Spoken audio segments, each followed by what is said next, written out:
Okay, thank you for joining us today at the Amp Up Planning Your Event Day webinar.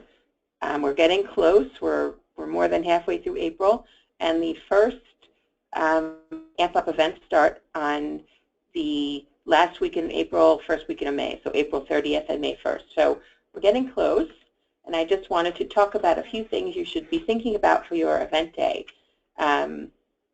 Pre-event planning is the first thing we'll cover. We'll talk about volunteers and their roles. And then we'll go in a little bit of detail about the registration process. It's something you'll probably have your volunteers do, but it's something that requires more attention to detail. So I just want to give you some background on that. Every event has a kickoff ceremony to honor survivors and mark the day. So we'll talk about that, what you want to do during the event, and then what happens after.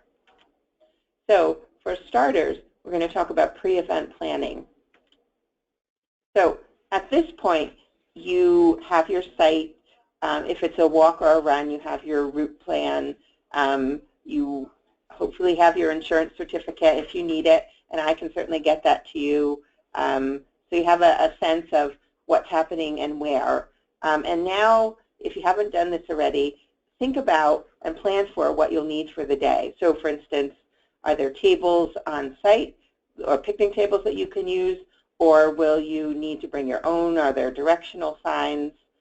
Is there a place where you can drop off your supplies, like T-shirts and water bottles and so forth? Is there recycling and trash on site, or do you need to bring plastic bags? Have you thought about where you're putting your banner? You have a list of supplies that you need. So Beacon will provide guidelines for planning your day, but we just want to be sure that you, the first step really is planning, thinking through everything you do. So as I talked about, what will you need to bring with you?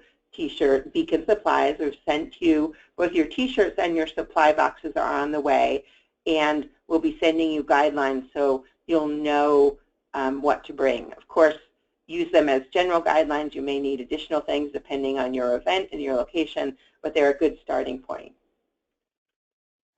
Oh, excuse me. And what what will your volunteers and staff, if you have staff, need to do on the day? So in the guidelines that we'll send to you, you'll receive general volunteer position descriptions, but you starting point, you may need additional, and you can decide how you want to break things up. But it's important to think before your event exactly what you need volunteers to do. Once you've completed your plan and you have a sense of what's going to be happening, where it's going to be happening, who's going to be doing it, you want to share your plan with your volunteers in advance.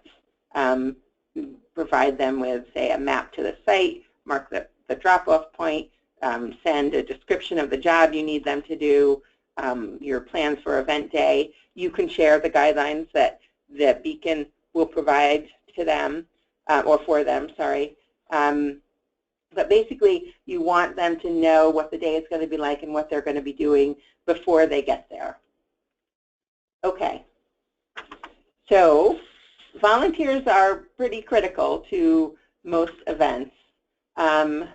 We'll need them for setup, putting together the tables, setting out the T-shirts, getting the registration materials ready, hanging the banner, putting up directional signs. They'll also help break down, pack everything away if there's anything left, and make the site look like you found it. Make sure the recycling and the trash is in the proper place. Registration volunteers, and Beacon will provide specific instructions, and we'll talk a little bit more about that. But this is an important thing because even though we prefer people to register online, and most people do, there will be some people who will want to register on the day of, and they'll bring donations. This is still good. This is great.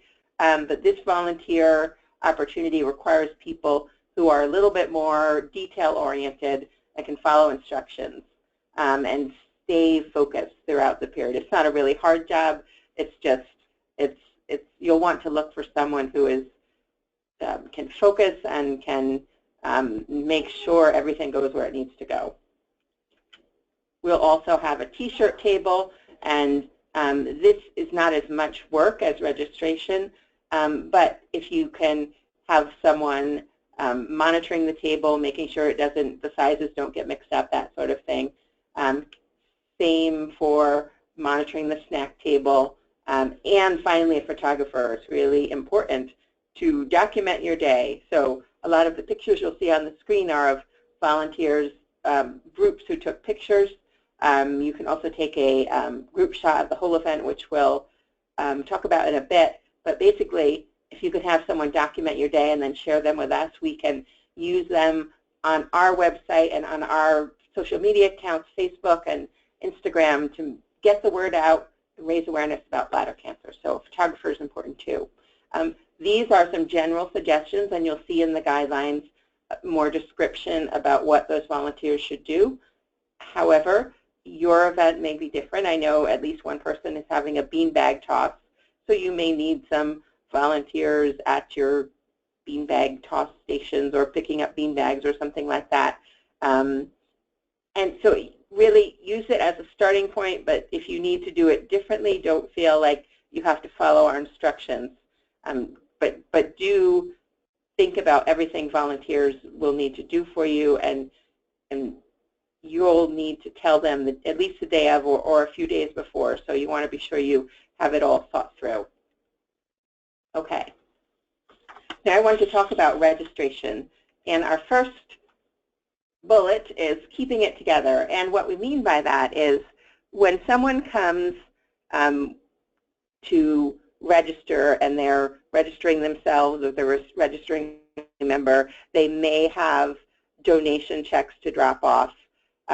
Whether it's several registrations and donations or just one person registering, what we'd like you to do is keep that person's registration and their donations together in one batch. So for instance, if someone's registering and they're registering their child and they're paying for their stepmother, so that's 3 people registering, you would, and they're paying with a check, you can have them fill out the registration forms, put the check in the envelope we provide, and staple everything together. It could be they're registering several people or just registering one, but we want all of those kept together. And the check, if you're provided one, in an envelope. Same with donations. Someone could have registered online, but they've received donation checks from their supporters, and that is great. So what you could do with them is give them the donation form that you'll be provided, and then have them fill out, it's a very brief little form. We just need them to fill out the donor name and the check number and the amount, and this way we'll be able to credit it to the proper person. And put all those checks in an envelope, staple it to the donation form, and you're done. So sometimes people do both.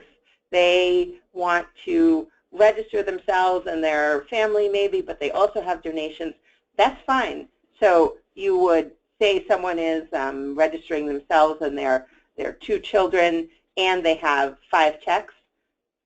No problem. Have them fill out the registration forms, enter the information about the donations on our donation form, put the checks in an envelope, staple everything together, and so that one person's transactions are always kept together in one place. So at the end, when your volunteers are done, what you might see is a pile of stapled together registration forms and envelopes. So each person's transactions are kept together, and we'll know how to credit them. It may look a little disorganized, but that's okay. It'll make sense to us as long as everything is kept together. Some people turn in cash, and you can see this is tricky. We prefer a check or a credit card, but of course, if someone comes with cash, we'll take it. You'd handle it in the same way. You would just not send the cash to us. You just buy a money order and send the whole money order to us with a tracking sheet, which we provide, breaking down what goes into that money order payment. So say you have 15 people who registered using cash and then someone who donated $100 cash, that would all go on a list. And you will see that. We'll send those instructions to you. So don't feel worried if my explanation doesn't make sense right away. You will get the instructions, and your volunteers will have the instructions. But basically, we just want to, I guess the bottom line is that the volunteer or the person who donates or provides donations or registers, just keep all of those transactions together. Okay. The kickoff ceremony is really important because this is not just a walk. It's not just a chance for exercise, as important as that is. It's also a chance to honor survivors and to remember those we've lost. So you want to put some thought into your kickoff ceremony, and again, we'll be providing guidelines for that. So the ceremony itself, and you can modify this based on your own needs and your own and what you've got planned or what's going to be happening at your event. But here's a general breakdown. The organizer, and it doesn't have to be you, actually you can delegate someone, can act as master of ceremonies, introducing, usually we have someone, a doctor or someone from the medical community who can talk about bladder cancer and the importance of raising awareness. We also have, you may have a sponsor at your site from either representing PhotoCure or Genentech, and those are our national sponsors, and we'll let you know if they do. They might say a few words. And the most important is the patient, the co-patient, a family member to speak about how they were impacted as bladder cancer. And everything that the doctor says and the sponsor says is important, but the most powerful parts of the ceremony are almost always when the patient, the survivor, the family member who's lost someone speaks. They can touch people in a way that is really powerful and in a way that other speakers cannot. So you really want to include someone in your ceremony who has had that experience. You want to end with some housekeeping, tell people where the bathrooms are, what they're going to do at the walk, where they're going to start. And then one thing you can also do, and a lot of people are on social media these days, so we're asking you to actively encourage them to take pictures of themselves and post it on Facebook and Instagram and tweet it and use that hashtag that I've put there. And that way that their impact can be felt beyond your event day. So it'll get the attention maybe of someone who didn't even know about Beacon or didn't, has bladder cancer and didn't understand it. It can help raise awareness after your event is over and get other people excited about their walks that may be coming up after yours. Okay, and we mentioned the photographer. If you can, please get a group picture as well. We like to see people standing together, a whole sea of orange. So group picture, and then pictures of family groups, teams, just whatever picture you can get. We'll put every single one of them on Facebook. Okay, now the actual event itself. A few things to think about. And again, I know that most of you are doing walks or runs or a fun run or a 5K run. Some people are doing some other things like the beanbag toss I mentioned. But you want to think about not just the event itself, the experience of walking, but how you can make people know that there's, this is more than a walk. It's about bladder cancer. You want to raise awareness. You will receive a banner 2 feet by 4 feet, so it's pretty big. And you can see in this picture that several people are carrying banners and walking with them. So think about how you can use your banner during the walk and use it. The people in front of the walk can walk along the sidewalk or lead it, but you want to make an impact. And that's another idea. You can see in this photo, there's a lot of people wearing orange T-shirts. and you'll be receiving T-shirts. What we'd like is a sea of orange. We'd like people to look up and see and wonder, really, what are all those people in orange doing? So when you're sending people off on the walk or thinking about how people are going to behave during it, you can try and plan it so that they stay together and they make an impact and that they're very noticeable in their orange T-shirts. And again, you want to arrange for photographs. You want to mark the day so that we can raise awareness beyond your event itself. And there's that hashtag. Ask your walkers and ask and other organizers or other committee members to use that hashtag #AmpUpBeacon, because that will push it up people's lists and it'll be more noticeable. Okay, so finally, after your event is over, you want to pack up, as we discussed, and leave the site as you found it. That way they'll welcome you back next year.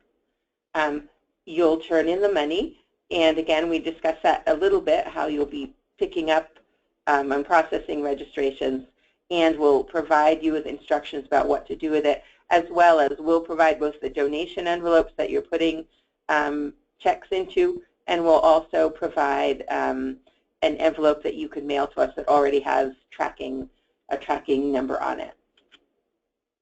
And then please send us your pictures so we can put them up on Facebook. Okay, and if you have any questions, contact us at ampup@beacon.org or call 301-215-9099, extension 206. Thank you.